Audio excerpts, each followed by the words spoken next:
প্রতিদিনের মতো আজও টিউশনি শেষ করে বাড়ি ফিরছিলাম আমি।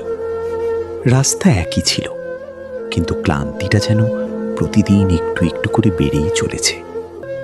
ঘরে ফিরে ব্যাগটা নামিয়ে চুপচাপ ডায়েরিটা খুললাম। প্রথম পাতায় লেখা মাইনের হিসাব। কয়েকটা টাকা হাতে নিতেই হঠাৎ থেমে গেলাম। এই টাকাগুলোর পেছনে কত বিকেল, কত ক্লান্তি, কত দৌড়ে বেড়ানো লুকিয়ে আছে সেটা শুধু আমিই জানি। ক্লান্ত শরীর নিয়েও প্রতিদিন ছাত্রদের সামনে হাসি মুখে বসেছি। তাদের বুঝিয়েছি অঙ্ক, গল্প, স্বপ্ন দেখার সাহস। কখনো কোনো ছাত্রের ভালো ফলের খবর শুনে মনে হয়েছে হয়তো আমার পরিশ্রমটা সত্যিই মূল্য পেয়েছে। আবার কখনো অবহেলাও এসেছে। কেউ বুঝতে চায়নি একজন টিউশনের শিক্ষকের নীরব ক্লান্তি। তবু প্রতিদিন রাতের শেষে এই ডায়েরির